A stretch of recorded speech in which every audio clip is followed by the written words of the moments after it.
I think last time we spoke about the five sages. Spoke at length about that. Why they were at Bnei Brak. I spoke about that. And so if you have that other this, so maybe it's another few paragraphs after that. I'm going to start from Yocham Rosh Chodesh. I don't know. I don't. It's after the four children who have their particular questions. Right after that. So it says Yocham Rosh Chodesh. The Haggadah. I mentioned to you that the one who's part of this Haggadah is always known as the Maggid. Maggid. So the Maggid asks, Yocham Rosh Chodesh, I might infer that we should start speaking about the exodus of Egypt from Rosh Chodesh, from last Sunday, right? When Sunday was Rosh Chodesh. Why would I think that? Why would I think that I should discuss the exodus of Egypt starting with Rosh Chodesh? Rosh Chodesh Nisan. Okay. Why would they what? Excuse me? I didn't hear the question. No, with the Haggadah saying, I might think that perhaps if you start elaborating on the exodus from Egypt from Rosh Chodesh Nisan, in other words, from past Sunday, when Rosh Chodesh came. Why would I think I had to do it from Rosh Chodesh Nisan? Because Hashem was getting us ready. They gave us the first mitzvah. Yeah, you're right. Because not only did he give us the first mitzvah that time by Rosh Chodesh, but also the commandments concerning Pesach, that we should have the animal taken on the 10th day of Nisan and slaughtered the 14th day and so on, and matzah and so on. So I might think since all those rules and regulations were given on Rosh Chodesh Nisan, perhaps the mitzvah of Haggadah to elaborate on the story of the God begins on Rosh Chodesh Nisan. The verse says, no, it has to be that day. What's that day? Meaning the 15th day or the night after the 14th day. Maybe I don't have to wait for the night. Maybe I start on the 14th day when you slaughter the animal. Remember the Pesach lamb is slaughtered on the 14th day. So maybe while it's still daytime, which we call Erev Pesach, you start elaborating on the story. Talmud Loma Babu Zeh. But there's no, it says with Babu Zeh, this, because of what you see over here. I mentioned many times there, you're pointing to it.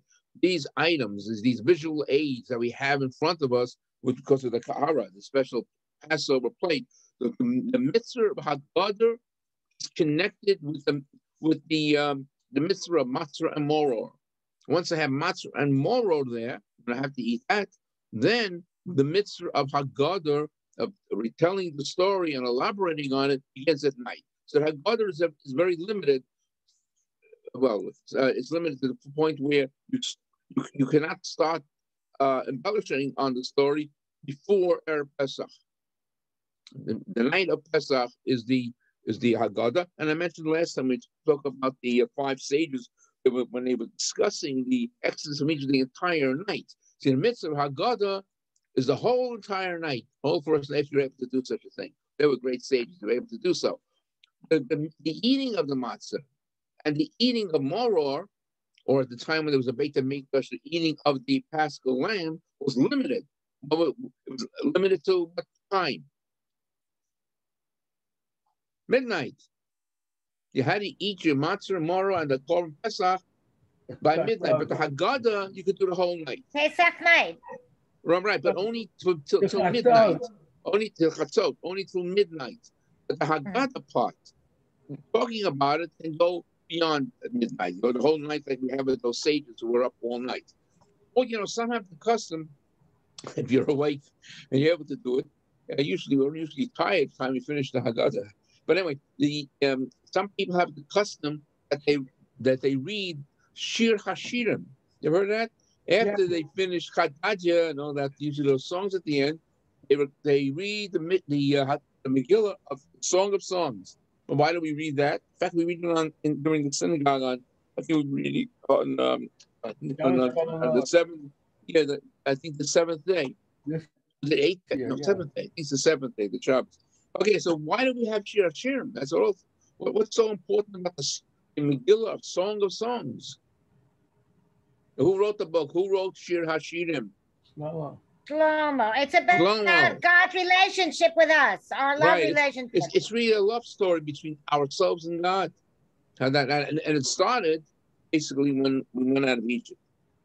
Okay, so we end off over here where it says the mitzvah of Haggadah starts when you have matzah more in front of you, which means the Seder night. And like I mentioned before, Haggadah part could go beyond, could go the whole night, and we're only limited when it comes to eating the matzah in the morrow. It has to be done by midnight. Okay, now the Gemara brings down that we begin Haggadah with shameful things. What was it? After that Manishtana, after the question, those four, we call it 4 questions, it begins with Abodim Hayinu Lefar Mitzrayim. We were slaves to Par Mitzrayim. That's one opinion of the Gemara. That with the gnus, we call that gnus. The shameful thing was we were slaves, nothing to be proud of. But God took us out from slavery. But there's another opinion that we will go further back in history. We go back to the time of Terach. Who was Terach? Aaron's father. Right. That go back to that point where we find Terach, or even that he and his father were people who worshipped idols. So that's nothing to be proud of. So since there's a machlokas, the spirit in the Gemara, whether slavery is considered the shameful part, or we were people who worshipped idols, a second part, another opinion. So we do both. So we do 2 things. We already talked about our slavery. We were slaves, and God redeemed us. That was one shameful thing, and God helped us, and we were redeemed. Now the second shameful thing is right here. Originally, our ancestors worshipped idols. Something to be proud of. Who was the one that did that for a living? He actually made the idols. Terach. Right, Terach. Abraham's. But why go father. back to Terach? Why not go to Cain and Abel? Why not go to Cain and Abel, Noah? I don't believe. Noah believed in God. No. Huh? Noah believed in God. Yeah, he did. Noah was okay. Kind of heavily must have believed in God. Well, but really from the generation of Enosh, they started to do idol worship. Noah was only one of him and his family, and there was several others who worshipped God. But the one who really started it out, where he publicized the belief of monotheism, was Abraham. So it only starts over here by saying originally our ancestors were idol worshippers. That's what it says. And after that, God went ahead and drew us towards his service. And they quote a verse in Joshua, Yehoshua. In fact, we covered that. Shnema says in the verse in Joshua, Yehoshua said to all the people, "Oh, Amar Hashem Elokei Israel." So says Hashem, the God of Israel. Be'eber Hanor Yoshua Vosechem. Originally, our ancestors resided across the river. What river are they talking about? Across the river. The Euphrates River, right? And that's what, by the way, that's Ivri. We're called Ivrim. We are Hebrews. Avar means, or Abraham means across the river. Across by that area, they had to cross the river to come to Israel, and that's how the word Ivri came about. Ivrit Hebrew, or Ivri, the Hebrew person. That's what one interpretation is. The Radak in the Pashas Lecha says the following. He says at the time of Avram, before that, and even before that period of time, there were 2 basic languages that our ancestors spoke. Some spoke Hebrew, and some spoke Aramaic. Now, But we refer to Abraham as Abraham Ivri. You find him in the Torah, he's known as Abraham the Ivri, the Hebrew. And how do we refer to Lavan? Later on, Lavan, Rivka's father. In the Torah refers to him as Lavan Ha'arami. Lavan All right, that's what it says in it. That's what it says in the. He tried to kill us. Yeah, that's true too. Why is he? Really, they both have the same ancestry. If you look back, you will see that they both come from I think Nahor. One comes from Nahor, one and was Abraham's brother. They both were related. They were cousins, far off cousins. But why do we call Avram the Ivri, Avram the Hebrew, and Lavan the Arami? So this is the Radak opinion. The Radak says, as I mentioned before, there was two languages prevalent among our people, our ancestors. They spoke Hebrew and they spoke Aramaic. Avram is called the Ivri, says the Radak, because he liked to speak Hebrew and tried to speak, and he transmitted that to his children. He might have spoken Aramaic too, but his emphasis was on Hebrew. Lavan is known as Lavan Ha'arami, Lavan who spoke Aramaic. They're similar, they're closely related, these two languages. So there's either two things. Either it's called Ivrim because we come from across the river, we travel from the Euphrates River, or because Abraham and his descendants emphasized Hebrew. And Ivri means the word means Hebrew, and Lavan emphasized Aramaic. He mainly spoke Aramaic. He did away with the Hebrew. That's why later on in Pasuk Vayetze, Rivka is called that she comes from Lavan Ha'arami. That's her father. Oh no, I'm sorry, that's her brother, Lavan Ha'arami. So they were known as the Arameans. Okay, so it says originally our ancestors lived across the river, mean the area of, I suppose, when we call to the Iraq. That must be some area over there. They lived at the Euphrates River. The Pope went to see Abraham's tomb. Excuse me? The Pope went to see Abraham's tomb. It was on TV. Abraham's tomb is in Hebron. The Pope went where he was born, I meant. Terach. He went to where he was born. Wherever that is, someplace in, I don't know if we know exactly where. They have a monument in Iraq. Yeah, okay. Maybe they're right. I don't know. I don't know if that's the I don't know either. Area. I don't know. But they may be right. They have all these things. Yeah. Like in Iran, they know where Esther and Mordechai are buried. Sometimes I think they pick up some people in Iran, and some Jews visit their grave. And they pray there on Purim.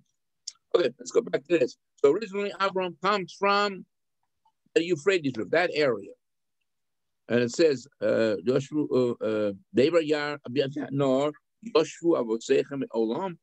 ancestors lived in the area of Iraq. Terach Abi Abraham, Babi Nahor. Terach, he was Abraham's father, is also the father of Nahor. Now, Nahor, from Nahor, Abraham's brother, Lavan descends from Nahor. And of course, Yitzchak descends from Abraham. Okay. So originally they came from the same place, but like I mentioned, according to one interpretation, Abraham emphasized the language of Hebrew, and Lavan is known as the Arami. He emphasized the Aramaic language. And they served gods of other people's gods. Remember, we always say that translation, there should not be any other gods before me, is really an incorrect translation. Because you're saying, do not serve any other gods before me, you're just saying that there must be some gods. You have to say, really saying, do not serve other people's gods. Yeah. Okay. But anyway, they were idol worshippers originally. Okay. And says that God said, I took your father Abraham from by the Euphrates River, he lived originally, and I brought him to the land of Canaan, or Barzaro, and I multiplied his seed, and I gave to him Yitzchak. Okay, Now, I think I mentioned one time there are similarities between the exodus of Abraham and the exodus of our people. Just look at us. We were in Mitzrayim, right? We were enslaved. Then finally we were redeemed or brought out. It spent eventually 40 years till we really entered the land of Israel. Okay. Originally, Abraham comes from Iraq, that area. He was an idol worshiper. And what happened to Abraham when he saw the light and he started to believe in God and he started to talk about monotheistic beliefs? What did Terach do? Terach was an idol worshiper. He broke all the idols and he got thrown in the oven, in the furnace. Yeah. Well, he reported them to Nimrod, who was at the head, like a king of that area. And Abraham was sentenced to death, to be burnt in the oven. That's why it's called Ur Kazdim. Ur means the fire of Kazdim. He was miraculously saved. So in a way he was, and most probably he was ridiculed and persecuted by the people for speaking about this new found religion, what he calls monotheistic religion. I'm sure he must have had a lot of problems with that. They must have ridiculed him. So it didn't work out for him when he was in that area at that time. And then he had to, it wasn't a simple travel for him. Remember, he's in Iraq. It wasn't like today where with a short time he could be in Israel. He had to go by foot or by camel, whatever it was. And he first went all the way to Haran and finally went to Israel. And it was an easy trip through this trek through the desert. He did maybe a different direction, different area he covered. Going those days to walk or to travel from Iraq to Israel I don't know how long it took, but it must have taken a long time. It wasn't so simple. And then finally he comes to Israel. And even then, certain troubles with when they when some kings captured Lot and his family, and then he had to fight in order to get him back. And so all the trials and tribulations that he went through before he was able to settle in Israel. Okay, so similar with us, we were slaves, we were freed, we had to go through this travel, we wandered through the desert 40 years, and we finally entered Eretz Israel. So we do see a relationship between Abraham's exodus from Iraq to our exodus from Egypt. And now we get to Israel. The Torah, our sages point that out, the morality speaks of that. Okay, so he now is here the Haggadah says he brought him to the land of Canaan. Oh yeah, and what does the word Canaan really mean? Not just the land of Canaan. Why is it called the land of Canaan or Canaani? We find that in the book of Mishlei what Canaani means. It doesn't just mean Canaan. I never said that. Canaan means merchants, the land of merchants. Now, why was Israel called then the land of merchants? There's a lot of trading going on there. Yeah, why was there so much trading there? You're right, there was. Why what? Why was there so much trading there as opposed to other areas that the name of Israel at that time was called the land of the Canaanites, the land of merchants? Because it was they went from Iraq to Egypt. It was at the crossroads of the world. Right. It was just, if you look at the known map then, Israel, Canaan, was right about the middle of the what you said, the crossroads of the world. So those from the west would come to Canaan, and those from the east would come to Canaan, and they would trade and sell, barter trade, I suppose, in those days. So that's why the land was known as the land of merchants. Okay. And besides that, there's another thing. With the largest tribe that lived there, I think I mentioned last week, was known as the Canaanim, the Canaanites, because they were even though there was Canaan, they were called the Canaanites because they had the largest population of all the tribes living there. The real translation of Canaan means merchants. Okay, so now Abram is now in the land of Canaan. God multiplied the seed, increased. Telling us attain lo as Yitzchak, and he gave him Yitzchak. Attain Yitzchak as Yaakov, as Esav, and then Yitzchak got Yaakov and Esav.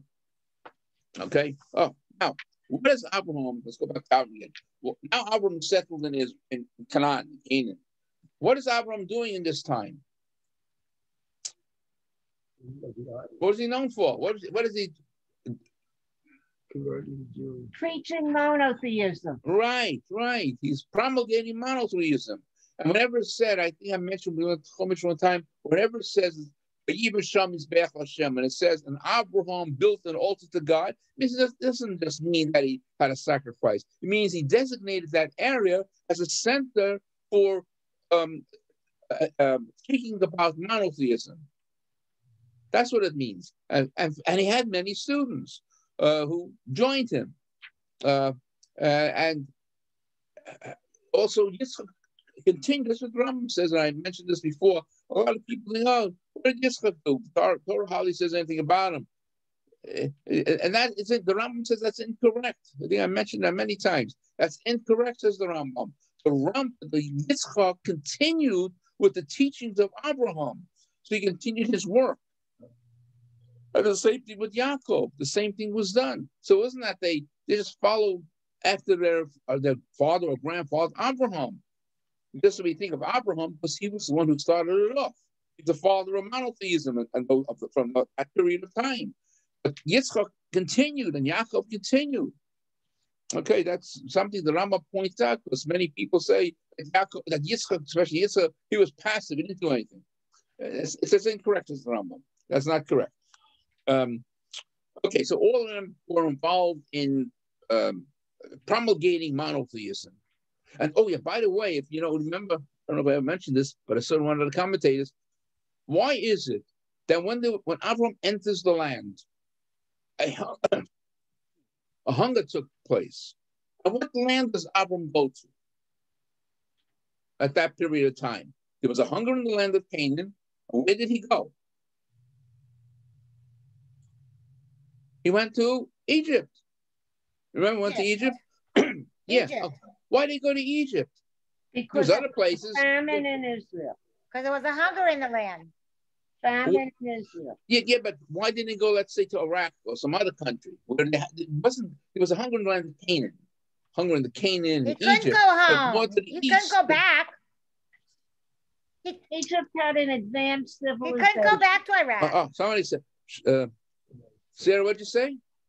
Egypt had an advanced civilization. So what did Abram want to do? That's right. What did Abram, at least at that period of time, what did he think he could do? He could achieve. Besides that, there's food there. Proselytize. Yeah. That's exactly why that was the Proselytize. Isaac was, yes. The land of Egypt was very advanced country. They built all those pyramids and all that. By the way, he didn't build the pyramids. It was there before Jacob went down. But they were advanced in science and building it. So he thought, this is a great place to maybe promulgate monotheism. These are educated people. They maybe want to listen to me.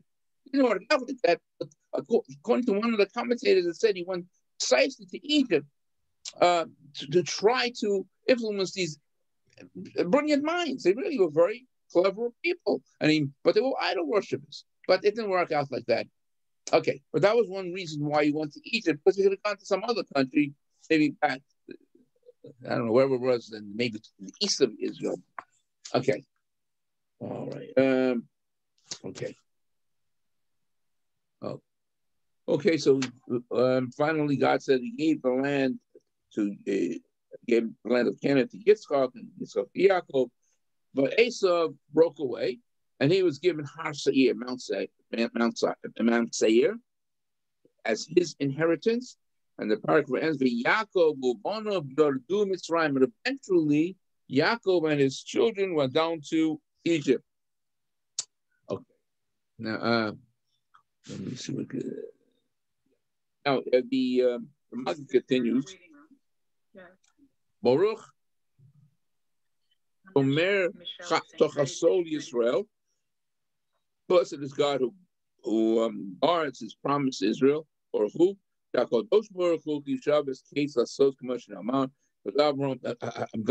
went ahead and calculated the years. This is Originally, when God appears to Abraham in the land of Canaan, he says to him, Yomer, Abraham, he said to Abraham, you should know that your children will be strangers in a land that's not theirs. And they will serve them, or they'll be slaves to them, be with some, and they will be afflicted. 400 years. And that nation that they will have to serve, I will judge. And after that, when they depart from Egypt, doesn't say Egypt over here, they'll go out with a great property. As you know, they went out with a lot of great wealth. Now, the thing is, why didn't Hashem tell Abraham that you should know your children will eventually be slaves in Egypt? He doesn't mention the land. He says they will go to a land that they don't, a land that doesn't belong to them. Why couldn't you say, why didn't you tell Abraham, eventually your descendants will be going down to Egypt and they'll be afflicted by them? Why didn't he tell him that, what land it is? What's wrong if he would tell him what land it is? If God would have said, you should know, Abraham, eventually your descendants will go down to Egypt and they'll be afflicted and they'll be slaves to the Egyptians. What would be wrong with that if God did say that? And God was very careful with his choice of words. He says, they will go down to a land that's not theirs. This is how much land. And those people will enslave them. So they would choose not to go there. But they can't choose not to go there if it's divine will. That's it. If it's divine will, that means that eventually they're going to happen. It's going to happen. It's going to happen. You can't change that. Okay, so the answer like this: if that's assuming that God did say that, well, what are you saying then? Where is the Egyptian free will and choice? If you're saying Egyptians are going to enslave your people, so they have no choice in the matter. So why should they be punished? Right? So therefore, it's not named. God does not say what nation will enslave the Jews, or the Hebrews at that time. It doesn't mention it. So therefore, if they are enslaved by these people, they deserve to be punished. Okay? That's what they say.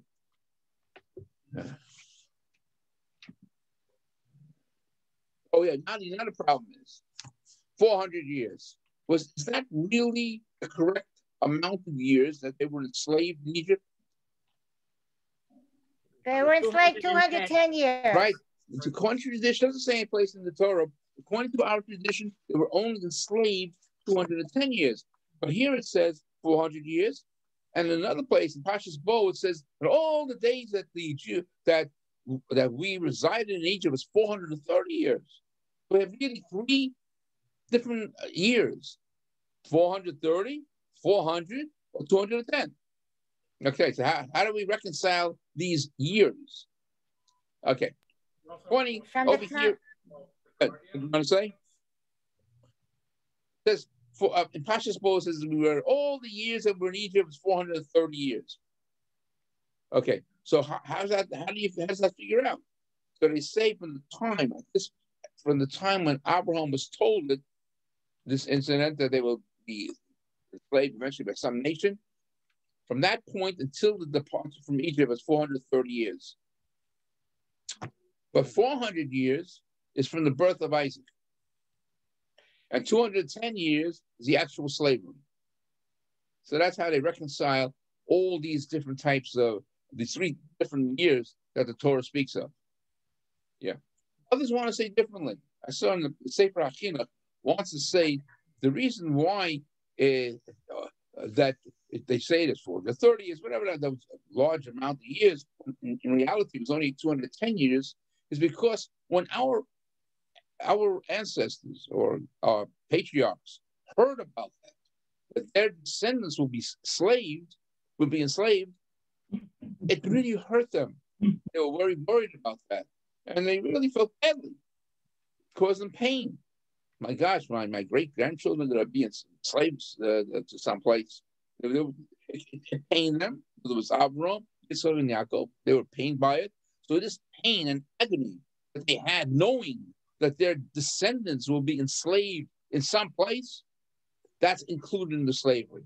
Part of that pain that they had is part of the slavery. That's what some people want to explain. Yeah. Mm-hmm. And then it says at the end of the verse, after they be served, whatever the amount of year was. Oh yeah. So that was 430. I just said 430 from when Abraham was told. 400 was from the time from Isaac's birth, and 210 is the actual slavery. Yeah. I am. Let me see what else.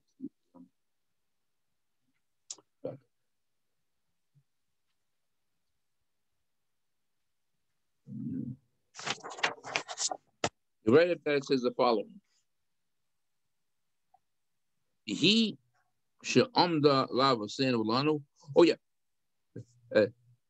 according to the Haggadah, the instructions say that before you say he she'amda lava sing that particular song, we go ahead and we cover the matzah. When do we uncover the matzah? When did we uncover the matzah? You always uncover matzah at a certain time, and sometimes you just cover the matzah.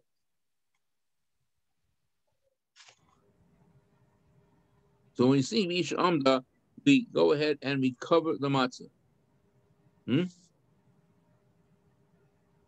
Okay, the reason like this.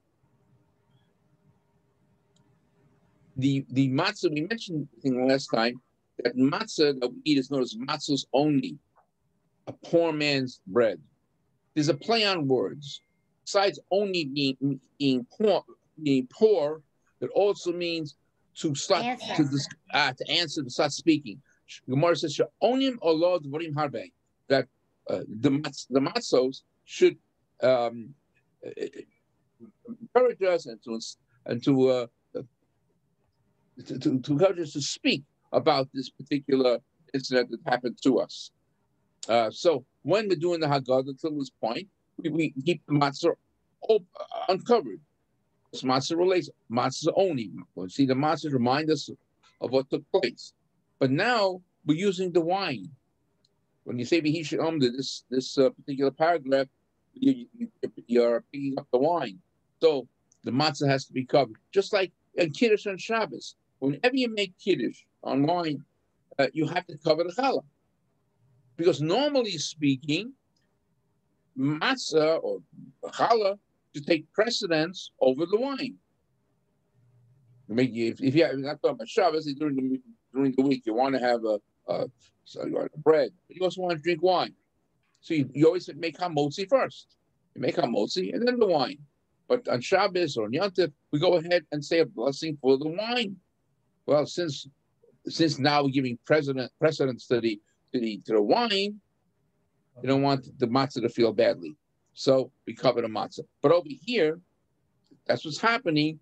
We're covering the matzah because we're now showing something good to the wine. We're picking up a cup of wine and we're seeing it as V'hi she'amda, which is in essence not only did we have trouble when we were in the land of Egypt, but throughout our history, unfortunately, we went through very difficult periods of slavery and the punishments and all sorts of things.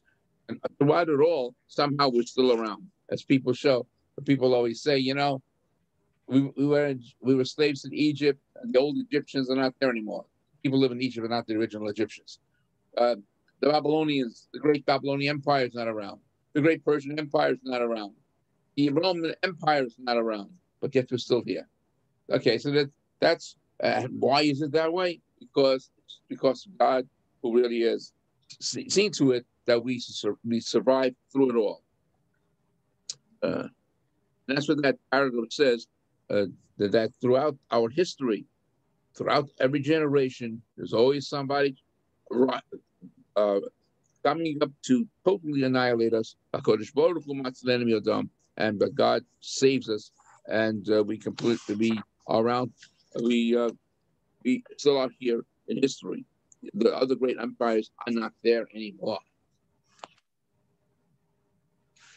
Okay, next paragraph. Then and now, after you put down your cup, then you have to go ahead and uncover the matzah, because you're now going to continue Haggadah part, the discussion concerning the theme of Passover, and it's going back now to Lavan. What did Lavan do that was similar to what Paro Tried to kill us. Yeah, remember Yaakov and his family left Lavan. He wanted to go home to Yaakov. Me too. Yitzchak's father, and then when Lavan found out about it, he pursued him, and he caught up with him, and he really had intentions to kill him. It wasn't for God to go ahead and tell him in a dream, "Don't do that. Don't do anything wrong. Don't do anything like that to Yaakov." But the Maggid over here says there was another difference. Paro, although he wasn't a very nice person, he only decreed on the boys that were born to be thrown into the river, but not for the girls. So in other words, maybe enslaved us, but didn't want to kill all of us. But Lavan's initial thought was to totally annihilate everybody. I mean, his own unbelievable Yaakov and his whole family. Those are his children and grandchildren. That was his thought. And the verse says in the book of Devarim, it says, Arami Oved Ovi. It's Arami. I'm going to tell you about Arami. It means the person either becomes from the area of Iraq, where Abram came from, but he spoke Aramaic. This Arami, this Laban wanted to destroy my father Yaakov, but he didn't. By Yered, Mitzrayim, in the meantime, Yaakov and his descendants of Yaakov went down to Egypt. And he stayed there for a short. Well, the initial thought was that Yaakov would only stay there for a couple of years. So when Yaakov went down, when he found out that Yosef was around, there was a hunger in the land at that particular time. So Yaakov initially thought that after the hunger will go away, he could come back to the land of Canaan. That's what it means. By Yoga Shom, he went down with a few in number, and by Yoga means to live there just temporarily. It doesn't say by Yeshiv Shom, he wanted to settle there. So by Yoga Shom, Gar means he just wants to live temporarily. It didn't work out like that. But Yisham Lagai Gadol, but while his descendants were in Egypt, they became a great nation, powerful, and many.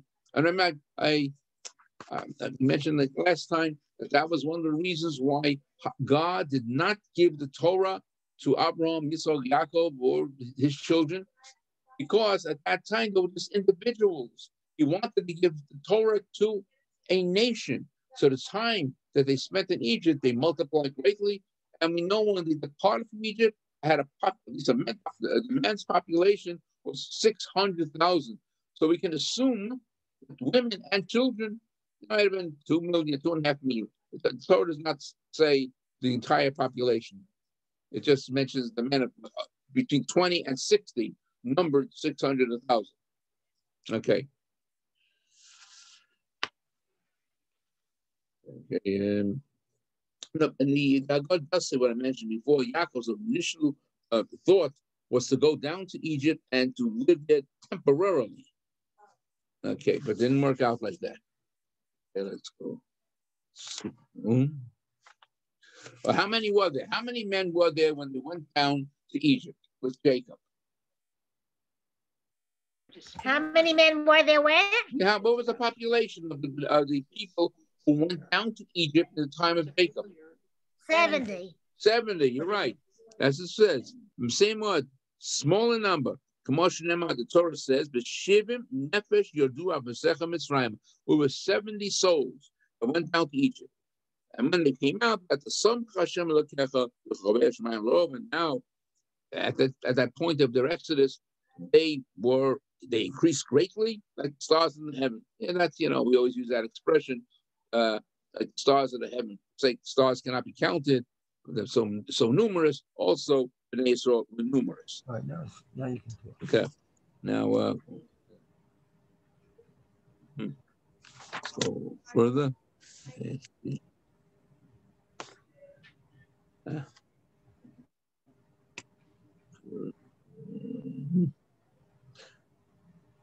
Oh yeah, skip a couple of paragraphs, and it says, "Vayanunu," and the Egyptians oppressed us.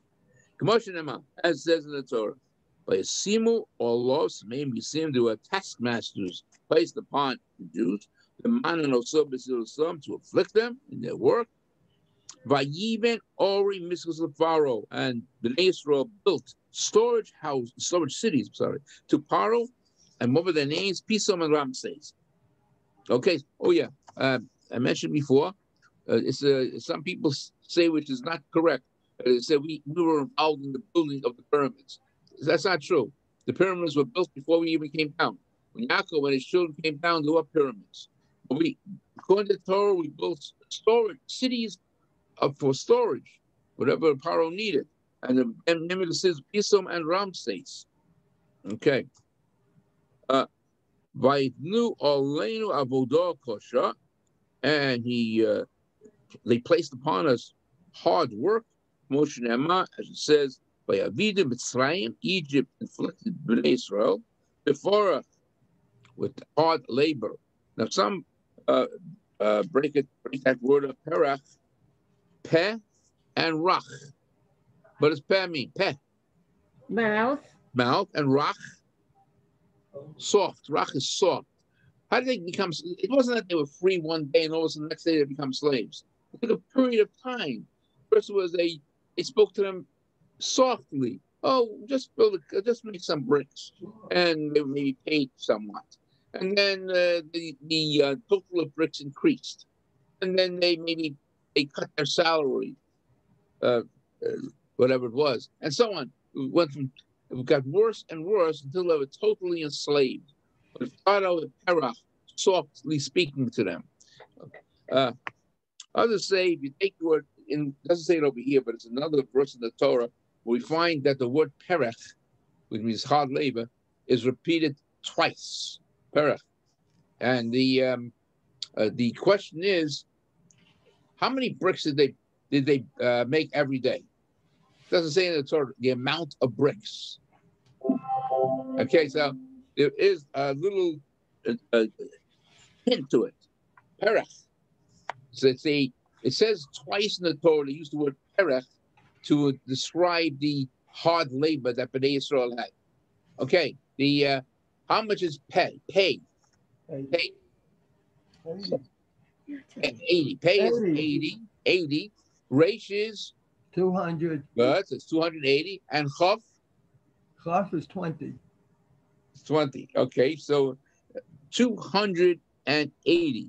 280. No, I'm sorry. 208. Pay is 80. Reish is 280, and chaf is 20. So it's 300. 300, right, altogether. It mentions the word perach twice in the Torah in the first book of the Parsha of Shemot. So 300 times 2 is 600. According to our sages, they made approximately 600 bricks a day. That's how they got the total. I don't know if that's. I assume that's a very high number to make 600 bricks a day, but that was the hard labor they had to do. Okay. We'll stop over here, and we'll meet again. Metz Hashem. What's that? Today is Tuesday. Thursday night. Metz Hashem. Thursday night at 8 o'clock. Any questions? Okay. Okay.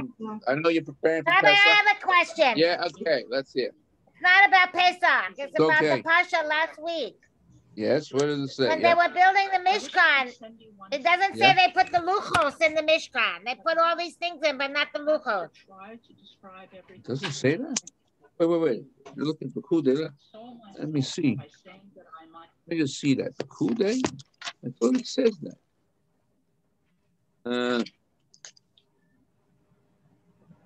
Or maybe because it was broken, they didn't have the other ones. Let me just see. But here's what does it say? But you said they put the broken ones and the new ones in. Yeah, but it doesn't say it here. Let me just see it. Good question. No, no, it does say it. It does say it. It does say it. Look in Exodus chapter 40, verse 20. It says, "Vayikach," and he took, "Vayitain es adus," he took the testimony, means the stones. That's what the adus means, the stones. Or only put it into the ark. Vayosas badim alaron, then he put the 20 verse what? 20? Yeah, verse 20. When it says the edus, when he put the, it says he put the testimony. Because we call the stones of the at the 10 utterances were engraved on. They were the stones of testimony. So it was that's what it is? You see the fourth word in the verse, right? Yeah. Those are the stones. So he put it into the ark. It says that. Right? Okay. So then the other question was. Because if you look, you don't have the art scroll. Look in the art scroll, verse 20. It says Moses took the tablets from a wooden box in his own tent where they had been stored and placed them in the ark. Yeah. So when it says the word edus, which they translate as testimony, means the tablets, the two tablets. Not only that, they also did the broken tablets also. Okay, what do you want to say then? Question was. What? They made the Mishkan and then they made for when they went into Israel. It wasn't during the 40 years, right? Or did they make it? Huh? When did they make what? What did you want to know? When they made the sacrifices. It was for Israel. It wasn't for when they were in the desert. Oh, no, they did. They offered daily sacrifices in the desert. But the only thing they did was Pesach. The only time they offered it was the first year they were in the desert. After that, they didn't offer it till they entered Israel under Joshua. We have that he's made sure that the people who were not circumcised during the time they were in the desert should be circumcised, and then they went ahead and they slaughtered the Paschal lamb. But so in other words, when it came to that, only one Pesach was observed in the desert in terms of the Paschal lamb. Only the first year that they were in the desert. Okay. That's why, and they didn't do the bris milah. Many of them did not do the circumcision while they went through the desert. So if they made sacrifices, they had to have animals. If they made sacrifices, they had to have animals. Right. So they had plenty of meat. So so they were murmuring and complaining for no reason. Right. That's the thing. They said they had animals. Yeah, that's another. But why did they say they had no meat? They had plenty of animals. Maybe there wasn't enough for them. Who knows? They were slaves. They had a slave mentality. Maybe they're afraid they're running out of it. I know. They did have some food. They did. Okay, they didn't have bread. Well, making sacrifice. Yeah. Hello? Okay. All right. Hello? Everything. Yeah, because I don't hear what you said. I'm here. Yeah. So my questions. But I didn't hear the question. Made them at 4. No, you answered it. They had animals to make sacrifices every day. Right. So they were murmuring it for not a good reason. No, they complain we don't have anything to eat. I know, but they did. Some bring that up. They did have it. I don't know if everyone, but they had something there. They did. So they were murmuring, and they were punished. And it was a hard thing for them to stay in the desert. They also had water with the well of Miriam, which traveled with them throughout the desert. Yeah, that's when they complained when Miriam left. Mm-hmm. Yeah, the Ershel Miriam. All right, Rabbi. Thank you. Have a good day, and Mitzvah Shem, we'll see you on Thursday. Take care. Have a wonderful day. Thank you. Okay.